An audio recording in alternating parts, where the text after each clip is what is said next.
Good afternoon, everybody, and thank you very much for joining me today on this fourth and final webinar in our series of webinars. The webinar is going to be focused on how to apply for locator funding, but I'll also run through some of the things that we can help with in terms of accessing our fund. I can see that we're still waiting for a few more people to join us, so if I just ask you to kind of be patient with me and just hold on for a couple of minutes. And then we'll make a start on the webinar. Thank you.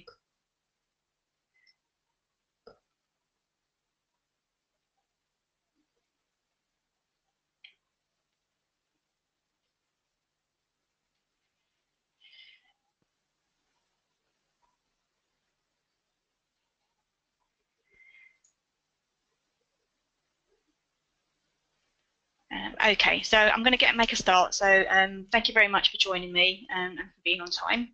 My name is Lisa Ricketts. I'm the Business Liaison and Delivery Manager for the Locator project in the Essex area. And I'm going to just run through some information about the Locator project and how you can access it. And then I'm going to run through how you can apply for funding and just run through the application forms. So it gives you a better idea of what we need from you and how we can help you.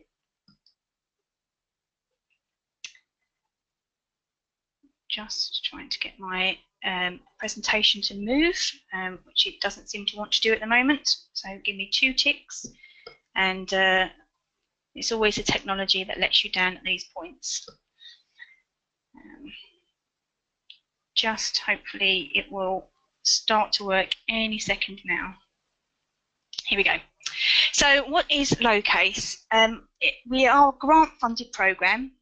We get funding from the European Regional Development Fund, and we are there to provide business support, advice and grants to small and medium-sized business across the South East Local Enterprise Partnership region.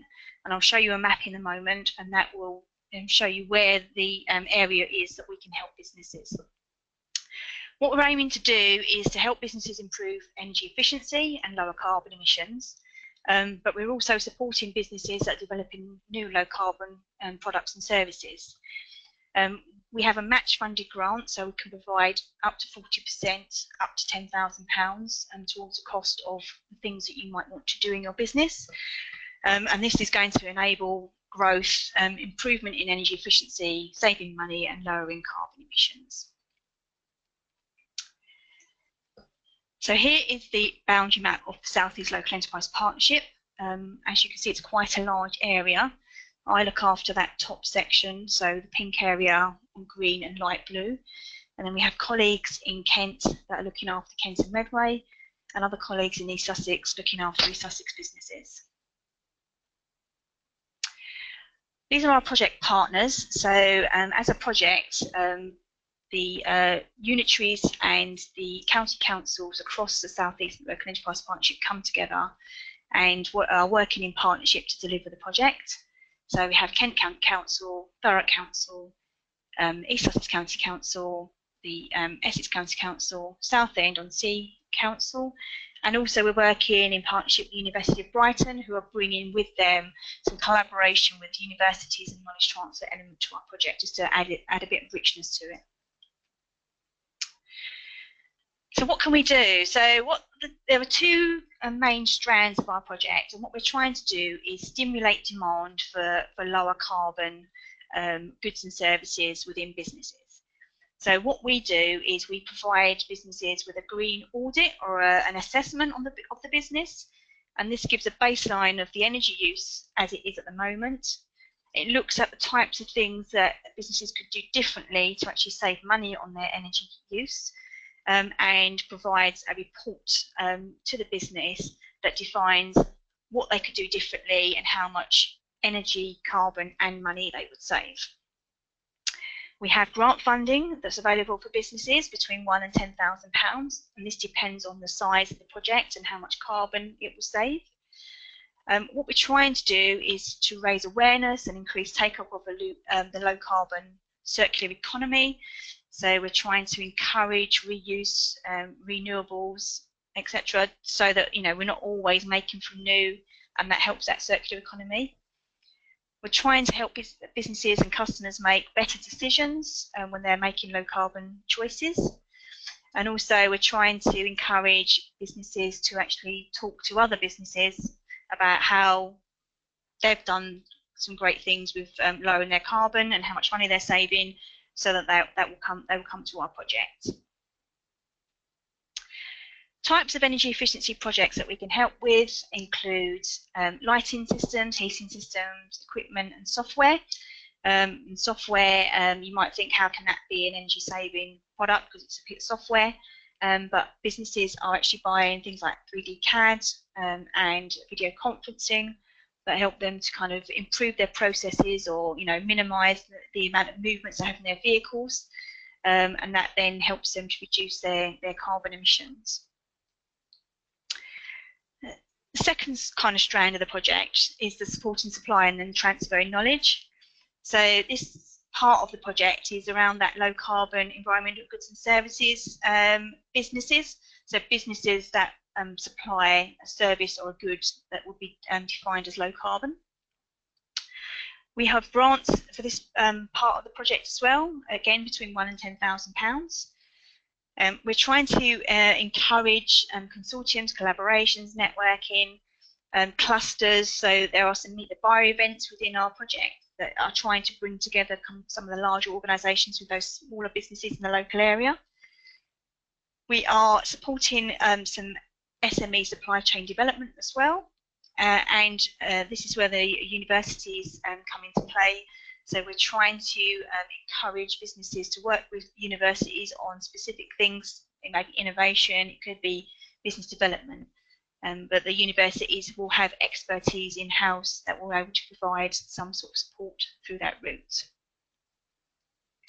The types of LOCEGS projects we can work with, again, these are business development, marketing, websites. It could be certification, so ISO certification and training, and also we can pay for consultancy for those LOCEGS businesses. Like many other grant projects that are around at the moment and around usually, there are some restrictions, and we have to kind of work within those restrictions in terms of who we can help. To be eligible for a grant, you must have fewer than 250 employees, and your turnover should not exceed 50 million euros, and your balance sheet not exceed 43 million euros, which is quite a lot actually, and most of the businesses in the area would fall into our category. We want you to be spending the full value of your grant in our area, in the South East Local Enterprise Partnership area. You'll need to be able to pay for a proportion of your project, so 60% of the cost would come out of your own funds or a loan that you might have taken. In realistic terms, you'll need to find 100% upfront, because we don't pay until you've done your project and paid for it. But you need to be able to afford as a business 60% of the total project cost ultimately. And there are some restricted sectors which I will just run through in a moment, and also there are some issues with state aid that we have to be careful of as well. We're working with something called de minimis state aid, which means that businesses that have had over 200,000 euros over 3 years, we won't be able to help. That's not going to be very many people, and majority of grant programs that I'm aware of provide significantly less money than that, so that shouldn't be too much of an issue, but obviously we need to check it. So businesses that are ineligible, and these are for various reasons. It could be because there's other pots of money out there for them. So there's some money it comes in through DEFRA, which is more rural, but there also could be other state aid restrictions that we are not able to work with. So fisheries agriculture, primary agriculture, coal, steel, shipbuilding, synthetic fibres, school aid, because there is money out there for generalised education. Banking and insurance companies are deemed not by ourselves but by our funders as non-productive, so we're not allowed to help those guys.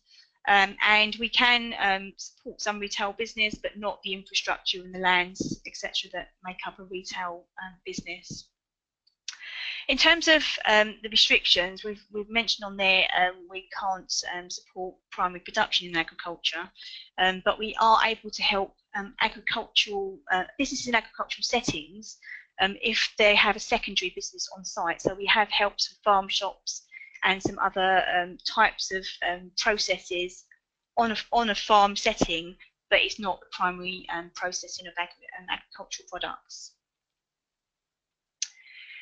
So our customer journey, so this is the journey that businesses like yourselves will take with us when we are working with you.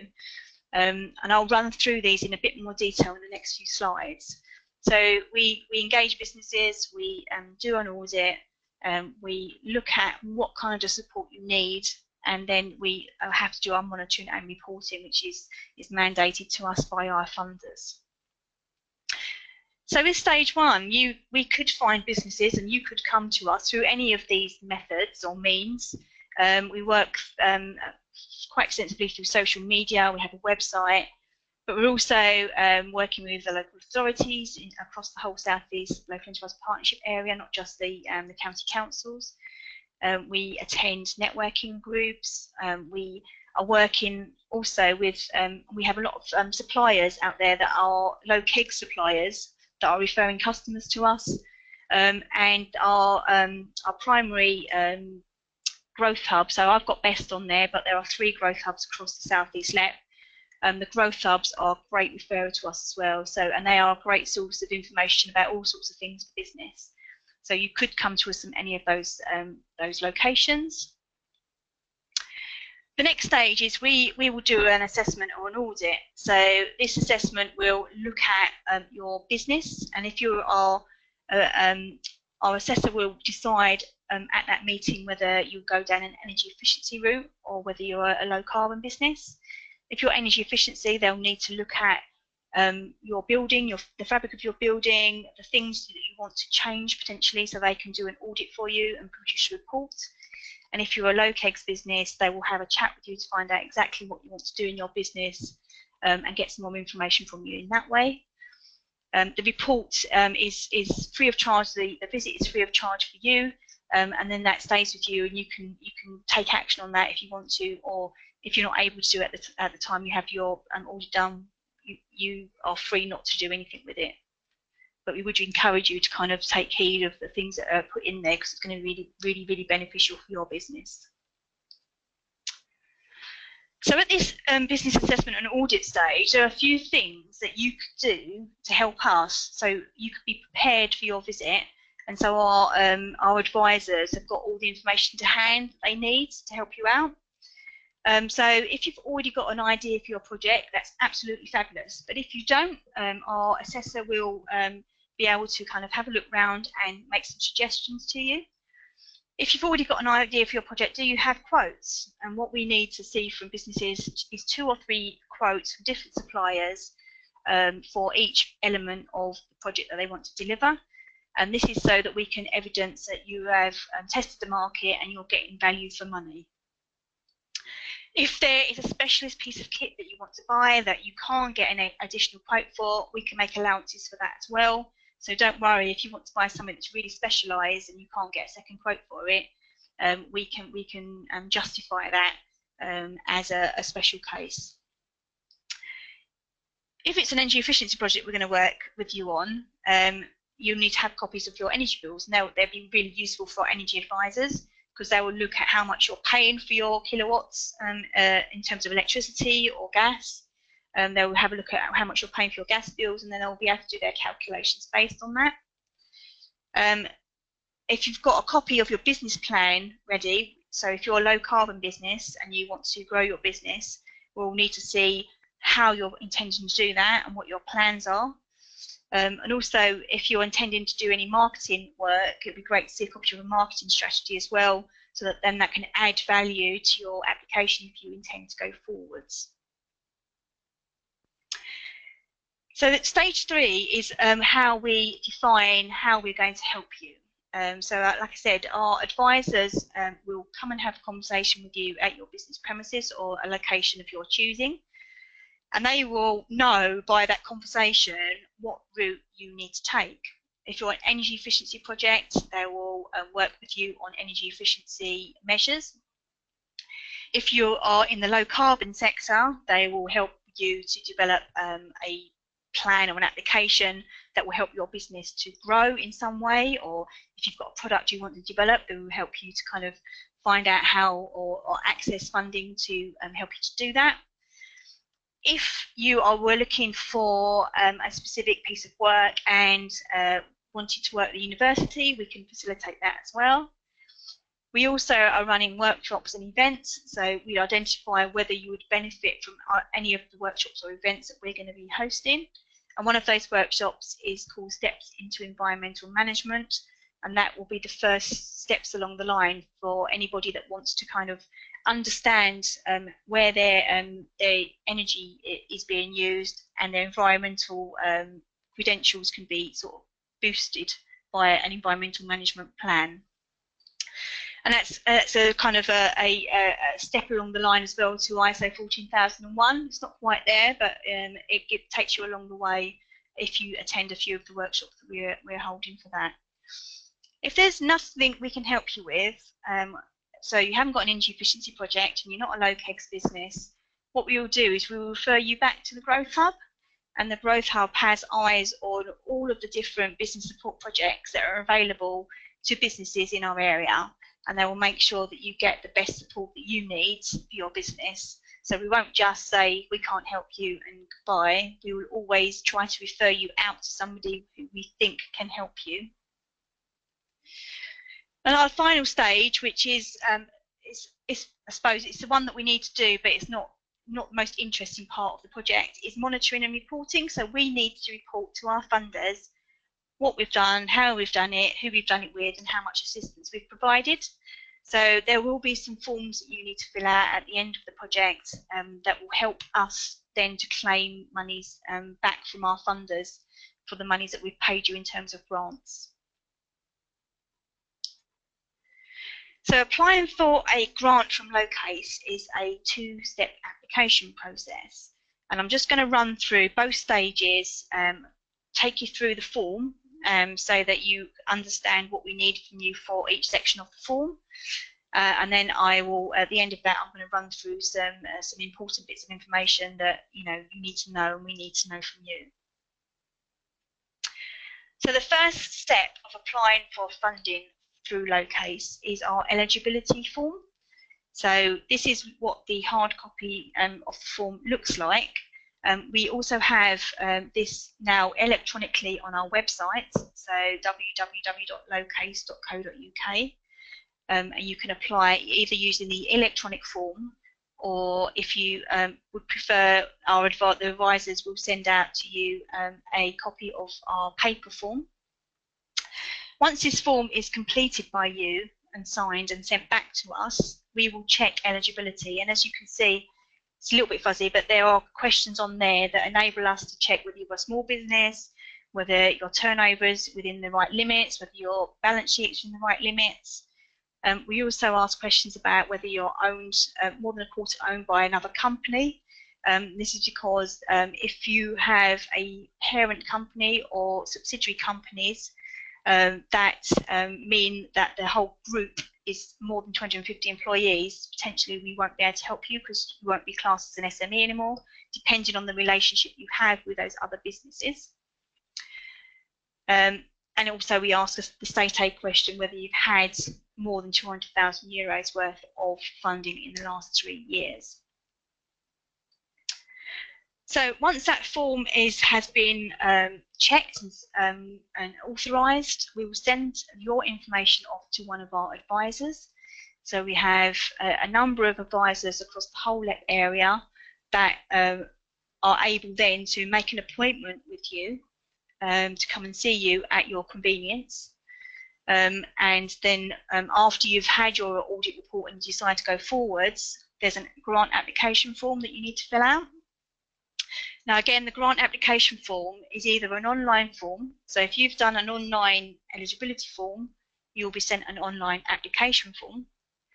And if you haven't, then you could be sent a Word version of the application form for you to complete. This is just the first couple of pages, well, that page 3 of the application form that I'm showing you at the moment. And I'm just going to run through some of the important bits of information that we need from you from that application form. So here we go. Useful tips on how to complete the form. Section 1 is just telling us about you.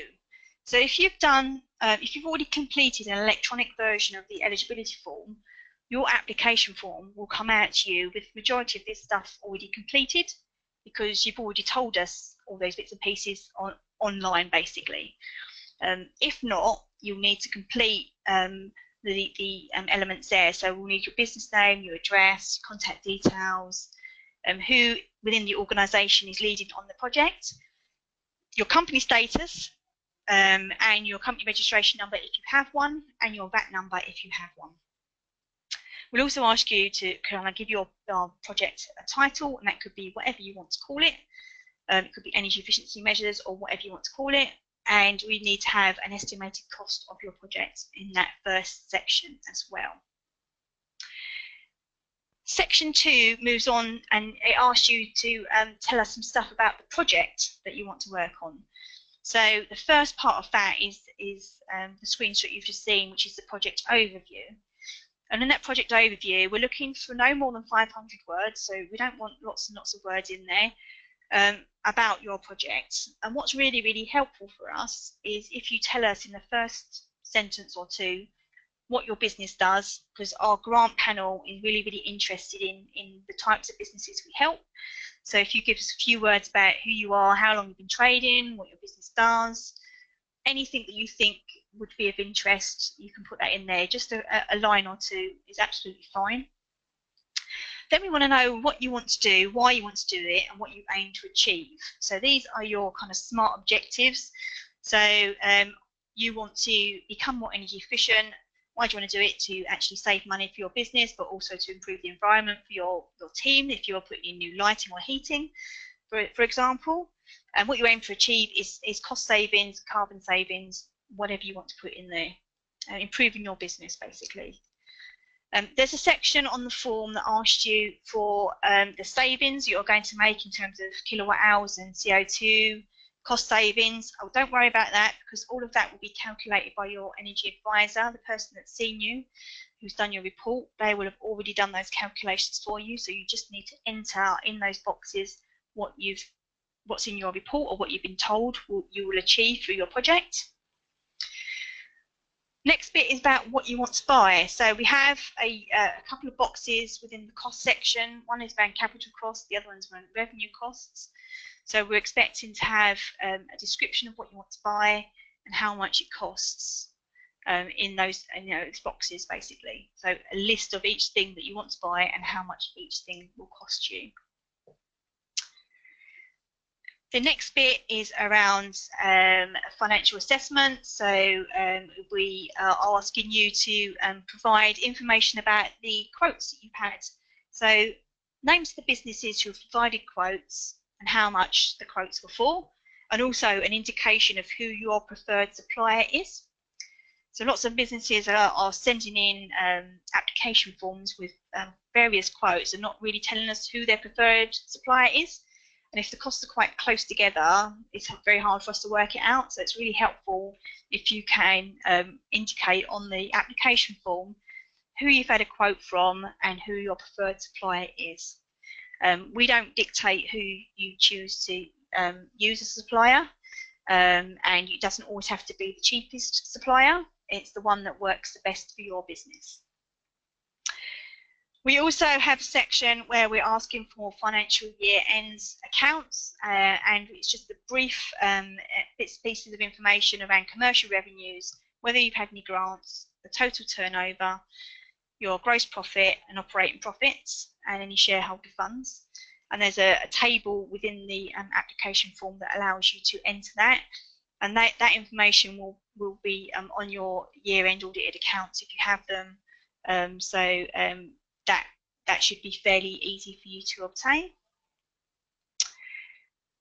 We're also asking how you are going to fund your contribution of the project.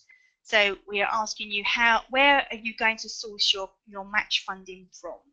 Are you going to go to a bank to get a loan? Are you going to use capital that's within your business? Are you going to get a director loan? We just need to know exactly how you're going to source that that funding through your business for the application that you want to do, your project. And we also want to know what you would do if your grant is not approved. So it's really important for us. We are providing funding that is filling the gap. So obviously, if your project is not approved, but you go ahead anyway, potentially then you might not have needed a grant. So what we want to find out is if we weren't able to give you a grant, how would you proceed with your project? Would you scale it back? Would you delay it? Obviously, if you wanted to become more energy efficient, doing nothing would not be an option, but you might not be able to do it right now. And what we're trying to encourage businesses to do is do things now and to benefit from a grant to help them to do that, basically.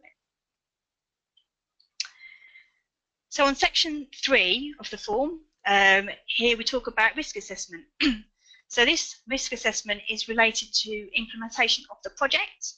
So what would happen if your supplier suddenly went bust, or if your supplier said they couldn't come in at the time that they'd arranged to come in to implement your project or do your fitting? And how would you manage that risk? So what we need in here is just a few bullet points just to say you've identified that there could be things that could go wrong when you're implementing your project, and you have thought about how you're going to mitigate those risks. And it could be that you've allocated a particular person with your organisation that will look after the project, so make sure things are running smoothly. Or it could be that the supplier you're using is going to do that for you, which is great. So, but we just need to think about the risks associated with the implementation of your project within your business. Does your project meet required legislation, if applicable? So there may be things relating to health and safety regulations, for instance, that you need to take into consideration. So for instance, if you needed to bring a piece of plant into your business to fit new lights, have you thought about the health and safety implications of doing that potentially within working hours? How would you make things safe, etc.? So we need you to think about that. And also, do you need any planning permission? So if you were doing something to the fabric of the building that required planning permission, do you have it? And if you need it, we would need to see a copy of the permission that's been given for that project. So we've had businesses that want to do something that affects a particular part of their building, and they've had to go to the local authority to get planning permission to do that. So that's really important that you get the right permissions in place. Also, because we are working not only with businesses that own their properties, but businesses that rent their properties, if you wanted to do something that was going to change the fabric of the building that you are renting, you would need to get permission from your landlord. So just bear that in mind. We can help businesses that are in rented properties, but you may need to get permission from your landlord to proceed. So that's really the application form, and I wouldn't worry about filling it out if you've got any concerns about it, because our energy advisors or any of our team within the office are very capable and willing to kind of help you to complete that. So if you've got any issues about what to put in your form, please just do ask us, because we'll do as much as we can to help you to complete that form and get it with us for your project. A lot of businesses ask us how long it's going to take. So what the process is from application to deferral of the grant to the business. So I'm just going to run through the next slide that shows you how long the process will take, and then kind of looks at how when you receive your grant. So here we go. From the eligibility form to an audit appointment, it usually takes approximately 2 weeks or so, depending on your availability. At the moment, the advisors are able to turn around projects, requests for meetings for projects in around 2 weeks. Although if we get really, really busy, that may have to extend, but at the moment it's about 2 weeks. But obviously, if you weren't able to meet within that 2 week period, then it will be longer. So we will work with you to what best suits your needs. From audit appointment to audit report, again, this depends on some of the information that's available. So our energy advisors, if they can gather all the information they need from you at their visit, they will turn around your report within a few days. If there's any missing information that they need in order to calculate carbon savings or cost savings or whatever it might be, it's going to take a little bit longer, because then you're going to have to find that information and send it to them. But as soon as they have the information, they can finish the report and send it on to you. From audit report to grant application, it depends on your readiness to apply. So if you are ready to apply when the business energy advisor comes and sees you, you can send in your form within a matter of days, and that will be absolutely fine.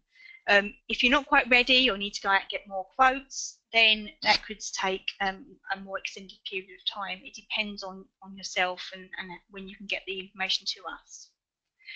From grant application to approval, we have a monthly panel meeting, and at that monthly panel meeting, we decide on the applications that have been submitted in that month. And that panel meeting happens usually on the fourth Wednesday of each month. The fourth Wednesday of each month, we do a panel.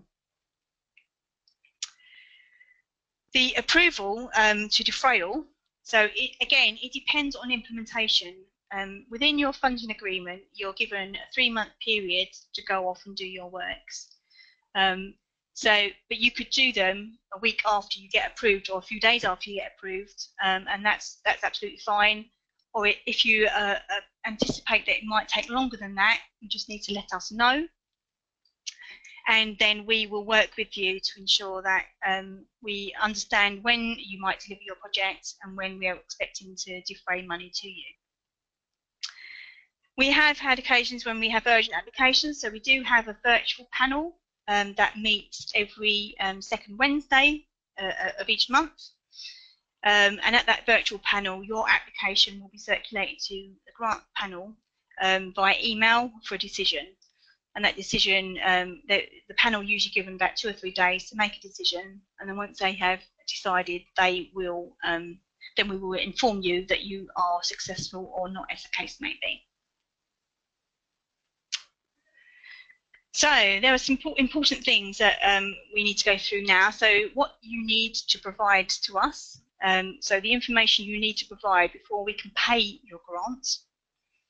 So once you've gone through the whole process, been approved, and you're going off and you've spent your money, we need you to be able to provide this information to us. We need invoices for all the services and goods that you've procured.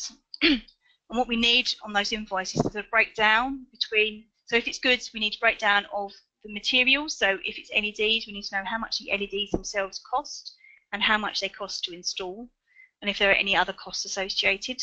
So it all needs to be broken down in your invoices.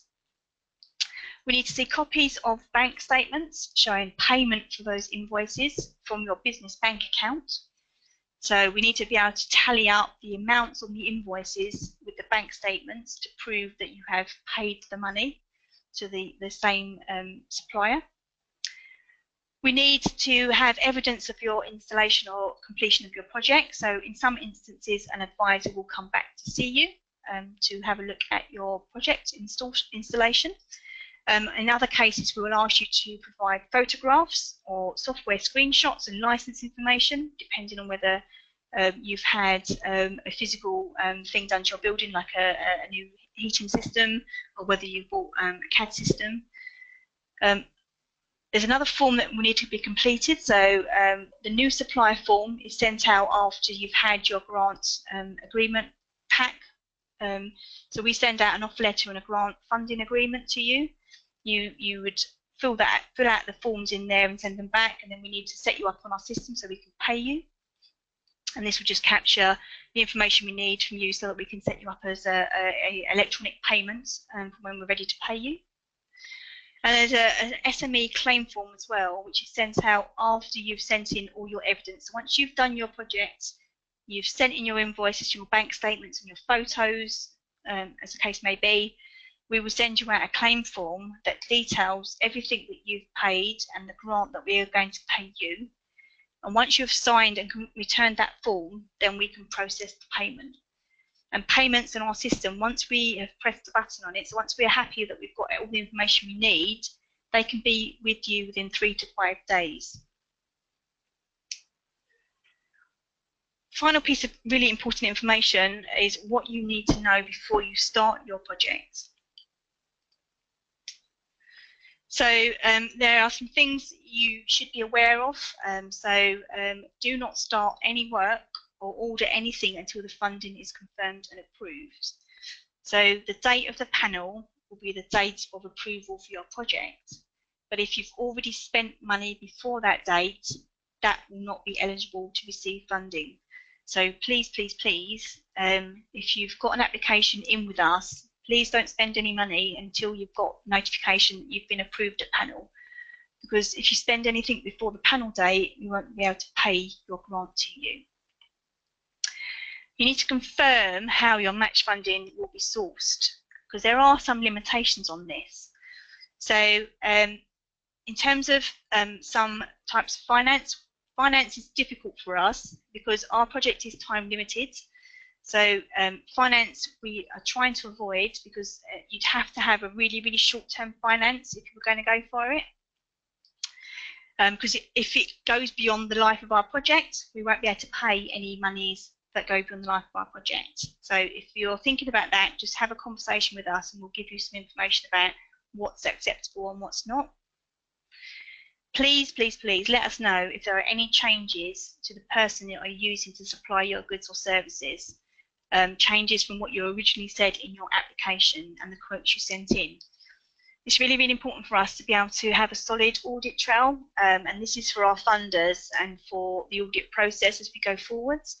So if you have said you were going to use one supplier and you've gone off and used another supplier, please, you need to let us know, because we need to get in quotes from the other supplier for our file, and we need to update the information that we have. Please don't make payments in cash. Cash cannot be evidence. We can't have it. There's no audit trail if you pay someone in cash. We have to have some sort of evidence. You can pay by check, and checks are okay. We just need to know the check number so that we can match that up with a statement. A photograph of the check or a scan of the check is even better. So that's for our file, so that we can see that you've made a check out to a particular supplier, but cash payments are a complete no-no. We've had a couple of projects, unfortunately, that paid things in cash, and as a result, we're not able to give them the grant to all those elements of their project, because we can't evidence where the money's come from or gone to. Credit card payments are acceptable, but you have to be aware of some of the limitations of this. So if you're intending to pay by credit card, please, please, please let us know, and we'll have a conversation with one of our compliance team, and they will let you know how making credit card payments is acceptable to the project. And if you have any delays in completing your work, again, just please let us know. Your funding agreement allows you 3 months. But if you have any issues meeting that deadline, if you let us know when you're expected to finish your work, at least we know then that we're not pestering you and chasing you to find out how your project's going, and then we can make plans at our end about when we need to defray your money to you. So as I said, we have 3 teams working across the South East Local Enterprise Partnership region. And these are the contact details for the 3 teams, for East Sussex, for Essex and for Kent businesses.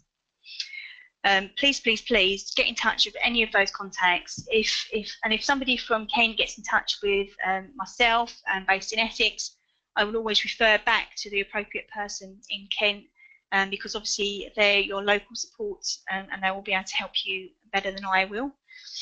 And again, for East Sussex, if any inquiries come in from East Sussex, we will refer you back to Green Growth Platform, which is situated within the University of Brighton. But please do get in touch if you've got any questions about anything. And also ensure that you are looking at our website regularly, because we have updates and case studies on there. So as we're working with businesses, we're producing case studies to show how we've helped them and the types of businesses that we're helping. And also we have our social media channels. So we've got Twitter and Facebook that's listed on there. We also have a LinkedIn group and a YouTube channel as well. So some of the stuff that we're recording will go onto the YouTube channel so that you can watch it back at a later date. There's a new section on our website now, which is Locase Events. So we have a series of events that we are delivering as partners for Locase, and they will all be listed on our events calendar. So please keep an eye on the events calendar. It will be regularly updated for things that we're doing, and come along. They're all free of charge to attend, and hopefully they'll all be really, really beneficial for your business. Even if it's just for networking, you'll be meeting other businesses. But if it's for one of our kind of more formalised events, such as the STEM workshop, so the environmental management workshop, then you're going to get some really, really valuable information from that. And that really is the end of our formalised webinar there. So thank you for listening. But if anyone's got any questions, we have colleagues working with us from Social Accelerators that are very kindly facilitating this webinar, and they will put any questions you might have to me. So I'm just going to give it a few minutes and see if anyone's got any questions, and if not, then we will close down the webinar. And I'd like to say thank you very, very much for listening.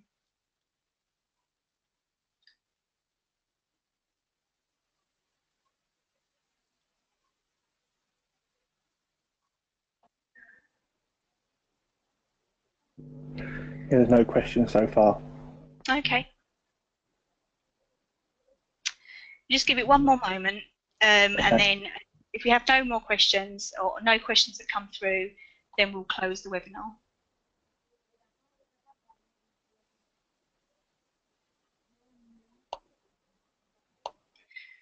Of course, don't be worried. I mean, if you thought the question and we've just closed the webinar, then please just do get in touch with us.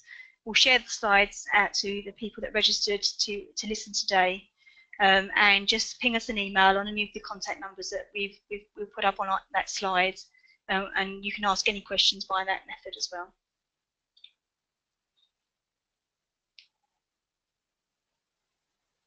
Okay, so I think that's it. We've got no questions coming in.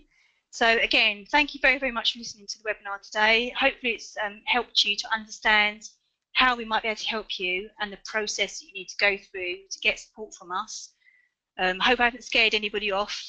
Please do get in touch. We are doing our very, very best to help businesses get the money that we have for them. So please get in touch, and thank you very much.